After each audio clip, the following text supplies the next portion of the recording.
Wetangula have since refused to forward the names of the 9 nominees to the President for gazettement within the stipulated 7 days.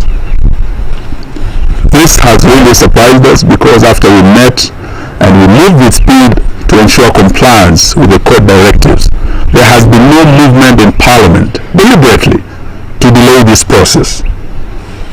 This is meant, we believe, to allow the National Liberty Party nominee, who is, we believe, an agent of the Kenya Kwanza government, to appeal and to further delay this process.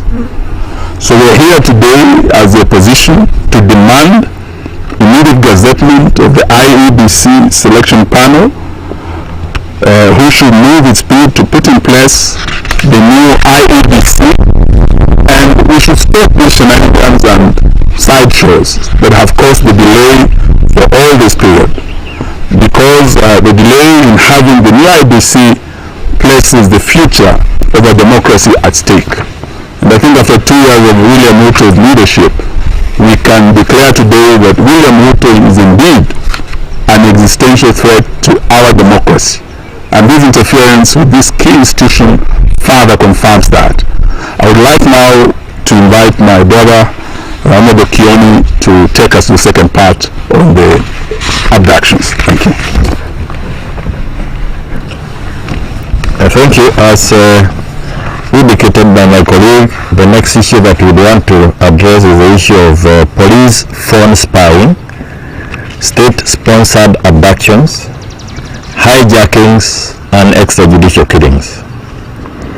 An investigative study by the Nation Media Group exposed what has long been suspected by Kenyans, and that is Kenyan police, in collusion with the telecommunication companies, have illegally and illegally accessed data belonging to Kenyans. This is the most blatant example to date that the Kenya Kwanza government has captured all our state institutions. The Constitution of Kenya Chapter 4, the Bill of Rights, Part 2, and Rights and Fundamental Freedoms, and Article 31 on privacy, specifically states that every Kenyan has the right to privacy, which includes right to have their person, human and property searched. Only every person has the right to privacy, which includes the right not to have their person, home or property searched, their possessions seized, information relating to their family or private affairs unnecessarily required or refused, or the privacy of their communication infringed. Further, the Data Protection Act of 2019 gives effect to Article 31C and D of the Constitution and provides for the protection of personal data by requiring organizations to obtain consent from individuals before collecting, using, or disclosing their personal information. It also gives individuals the right to access, correct, and delete their personal information. The law applies to data controllers, data processors, including government agencies, internet service providers, and even the supermarkets. Despite constitutional protections, these illegally obtained records have been used to track down, harass, threaten, abduct, and support extrajudicial killings of Kenyans seen to be anti-Kenya Kwanza regime and its leaders. We condemn all telecommunication companies including Safaricom, Airtel and Telecom Kenya, as well as any mobile network operators for illegally providing location records and data to security agents. Please be aware that you too will be held criminally culpable and responsible for the harassment of Kenyans and abductions and the extrajudicial killings. I will now invite our leader, our official opposition leader, and the leader of the People's Opposition.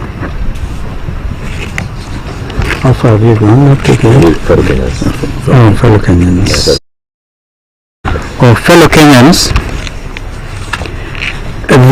a significant increase in arbitrary arrests, enforced disappearances, torture, and extrajudicial killings should be deeply of concern not only to law-abiding Kenyans, but also the international community and our development partners. If it was not clear before, the release of the investigative report, the lifting of the fog, or lawyers say lifting the veil, reviews of the Kenya Police Service motto of utumishi kwa wote, quote unquote, or service to all, quote unquote, has been substituted by utumishi kwa Kenya Kwanza, Kenya Kwanza, quote unquote. Since June, the Kenya National Commission on Human Rights and the Police Reforms Working Group have reported 23 murders, 34 forcibly vanished individuals, and 164 arrests, including those of Bob Njagi, Aslam Longton, and Jamil Longton, who were kidnapped in Kitengela and released after 1 month. Denzel Omondi, a JKU art student, was among the demonstrators who stormed the parliament on June 25th, was abducted 2 days later.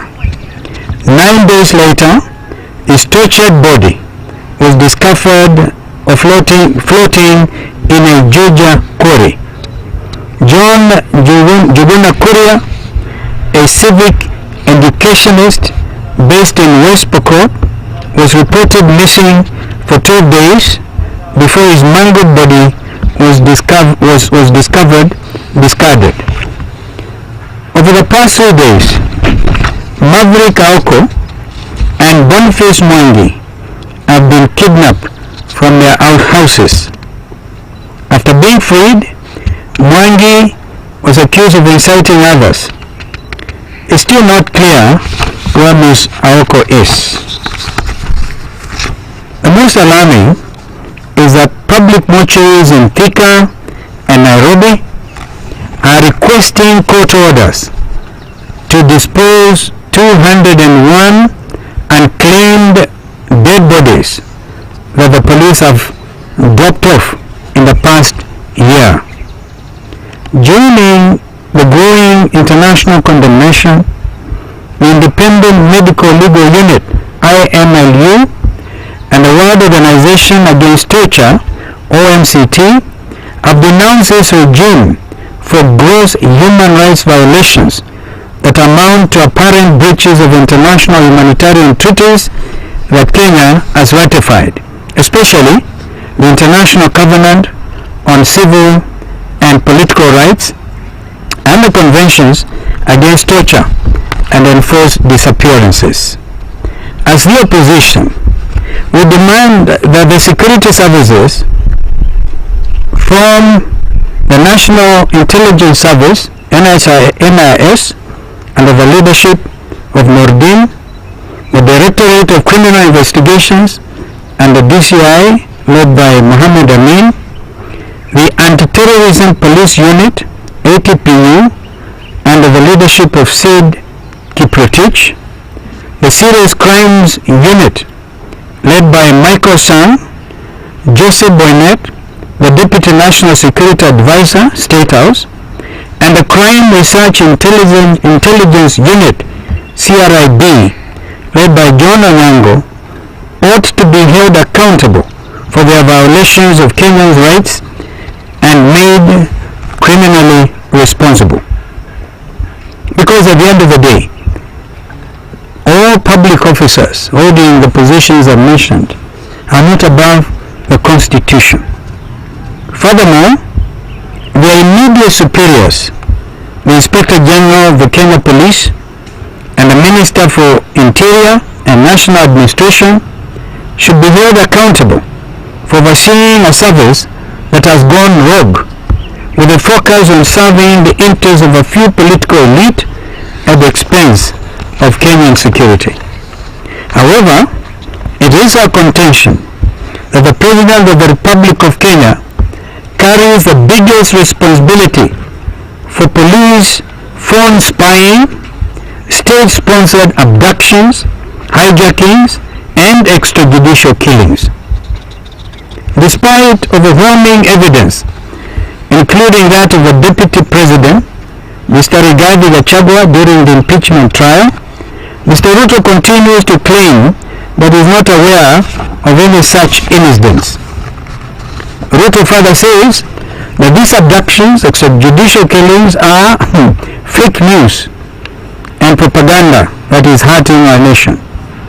We want to make it clear to Mr. Ruto that it is actually his total efforts to revert Kenya to a police state that are hurting our nation and our nation's image, locally and abroad. The buck stops with him. Mr. Ruto should resign with immediate effect for violating his oath of office to be faithful and bear true allegiance to the public, to the Republic of Kenya, and that he would obey, preserve, and protect this Constitution of Kenya. That was the oath of office. Lastly, we take this moment to pay tribute to the brave Nation Media group journalists for releasing their investigations in a time of such great danger for practitioners. Regardless of media outlet, you have been brutally attacked by security agents. We understand the equipments have been illegally confiscated. We know that a fair number of you have been taken to court and gag orders issued stopping you from publishing on certain topics, organizations, or personalities. Nonetheless, you steadfastly adhere to the Kenyan Code of Conduct for the practice of journalism. By doing so, you have demonstrated that the fundamental yearning for democratic liberties, including access to honest and fact-based news, will never be destroyed, even by the most brutal dictatorship. Thank you very much, and may God bless our country, Kenya. I just need to probably highlight here, this is what is happening in the country with a living example. Regard to disenfranchising Kenyans, the people of Banisa in the northeast and the people of Magarini, for example, have been waiting. I think it's going to the second year, probably over 3 years. I have here, for example, Mr. Samuel Kombenzai. Yeah. Why don't you stand here?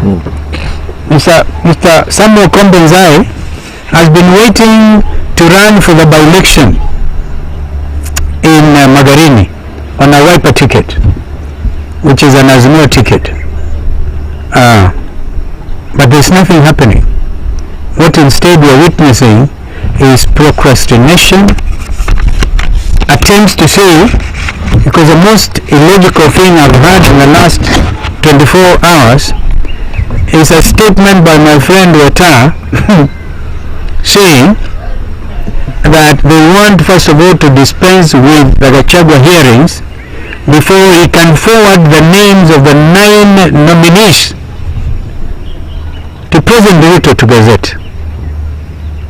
Because he said, if we send out as we acted expeditiously, as my colleague has mentioned, then he said time would have started running. It is obvious they want to prolong this whole thing about establishing a new IEBC. We say it plainly so that even our diplomatic colleagues, heads of missions accredited to Kenya, please take note. I heard the American ambassador to Kenya, Meg Whitman, expressed concern. In fact, I think she even visited the IEBC.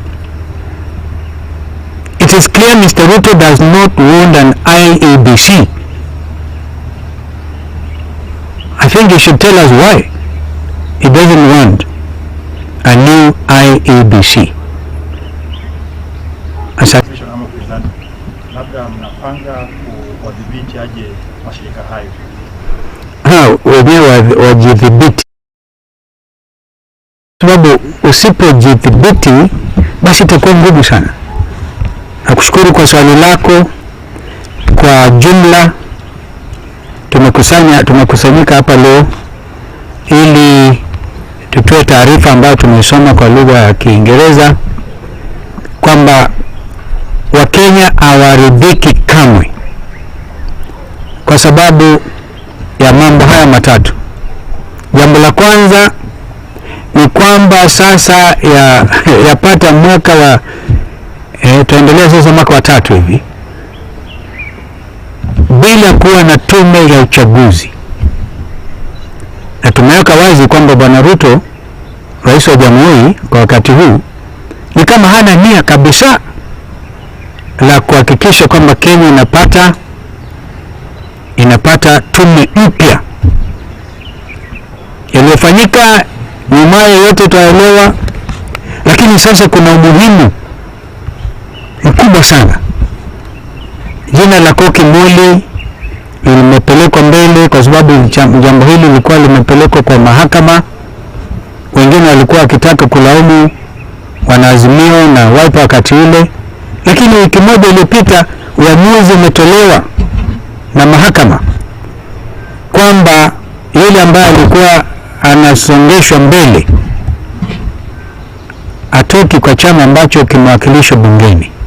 Kwa hivyo katubidi sisi wenyewe tukusanyike haraka sana, kwani tulikuwa tumepatiwa muda mdogo sana hadi saa 9 masaa 48 tumtafute ambaye atawakilisha kwa upande wa Political Parties Liaison Committee, kwa sababu Bwana Adams Olo alikuwa amepita wa ODM kuwakilisha bunge. Sasa Koki Moli tukapeleka jina lake, lakini tangu wakati huo hakuna jambo ambalo, kwa sababu ni Parliamentary Service Commission, amini katibu wake Bwana Nyengenye akaandika barua akisema basi ili acheleweshe mambo haya, hata tu kuweka kwa taarifa, kila mmoja wenu wa watu 9 ambao umeteuliwa kama wana panelists, kila mmoja wenu atoe taarifa yake, CV naonyesha vile amefikia kiwango hiki hadi kuteuliwa. Sio kazi ya Bwana Nyengenye kuuliza watu maswali kama hayo. Kazi yake ilikuwa tu ni kupeleka orodha pamoja na Weta, wapeleke orodha kwa rais. So that was a delay tactic. Jambo la aibu sana hili. Tukiwa chini ya ulinzi wa katiba ya 2010, hatuwezi tukaruhusu mambo kama haya jameni. Upuzi wishe ili tuwe na tume mpya. Kwa sababu tukiwa na tume mpya, tuna Bwana Samuel Anzai hapa ambaye anatamani kupata tikiti ya Wiper ili akagombania kiti cha Magarini. Mimi mwenyewe niko na historia ya Magarini by elections. Nilimkampenia aliyespika sasa hivi Bwana Emerson King. Kulikuwa na by election, nikaenda nikampigia kampeni kabisa, akachaguliwa kama mbunge wa Magarini, na leo ni speaker wa bunge la Senate. Kwa hivyo watu wa Magarini na watu wa Banisa na kuna wengine wengi ambao ma-MCAs wengine wameaga dunia, na watu wanataka wapate huduma kutoka kwa viongozi. Kwa hivyo swala hilo nadhani tumelitamka vizuri. Jambo lingine hii mambo hii labda ni ngoja mwenzangu aongeze juu ya kina Safaricom hawa. Hatuna hujuma, hatuna kuhujumu, lakini Wakenya wajue kwamba mambo haya, ukiona kama mwenzako ananyolewa chakotia maji, wewe tia kichwa chako maji. We are doing it for the good of this nation. Asante. Kuongezea tukio wa kule Bomas, wakumbuka tulikuwa na mambo ya NADCO kule, na vile kulikuwa na mapendekezo ya kwamba mashirika yanayohusika katika kudhulumu wa Kenya tutawagomea kama wananchi, yani ile boycott. Na kati ya yale mashirika ilikuwa Safaricom.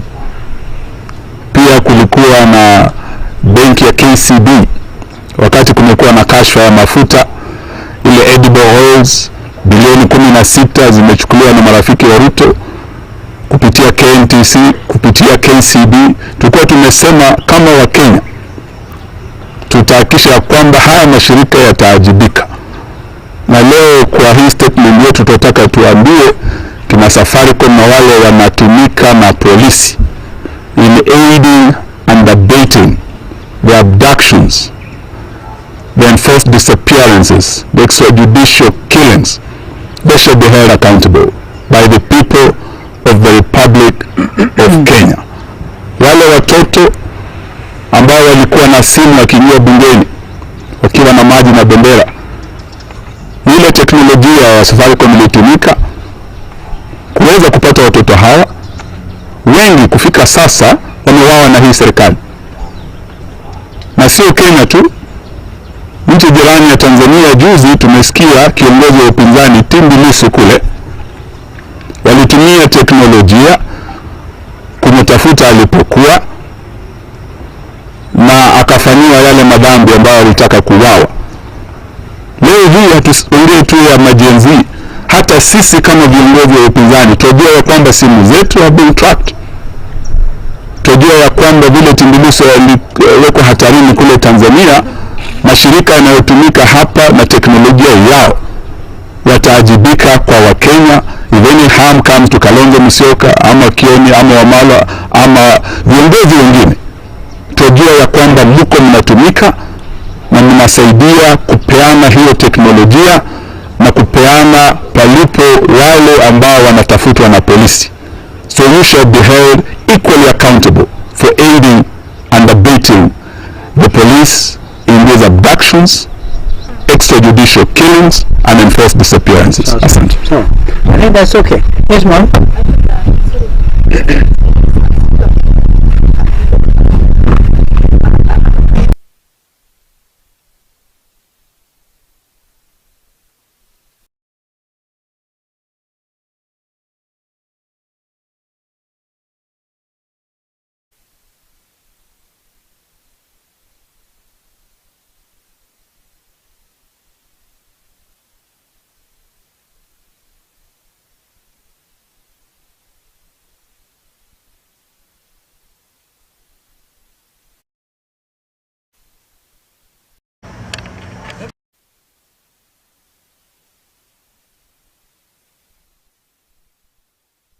We must remind ourselves that this is a lawful situation under Article 37. The right to demonstrate, to picket.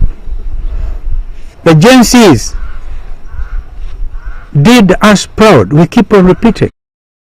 And you may think that they are probably done over with.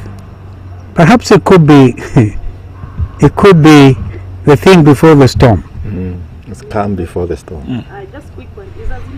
Sijamaliza. Wewe Fula umetumwa. Lakini nakwambia hivyo, yeah, the be calm before the storm. Thank you, Jeremiah. Sasa nimalizie kwa kusema kwamba we have been some positive critics. I've said sisi kazi yetu ni kukaa hapa na kutoa ma statement. We shall issue important statements like now, and we shall go to the people at the right time, and you'll be hearing about it. For the love of this country, we shall move.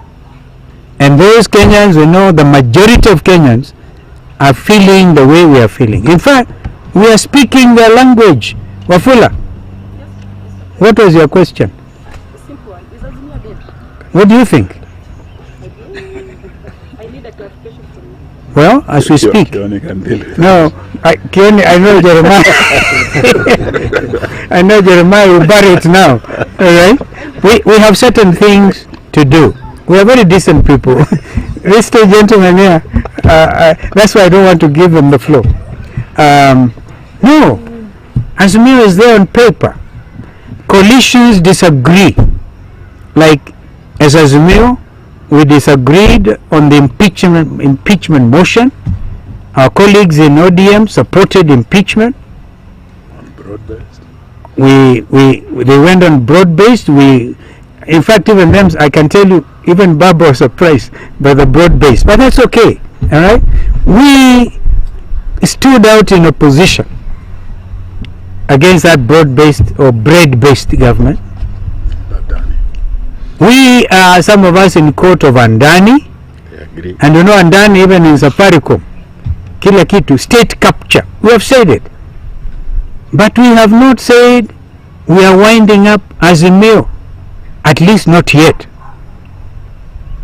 So, we will hold our leaders together, we hold together and ask ourselves very honestly, hatutaka kama divorce inakuwa messy and disorderly.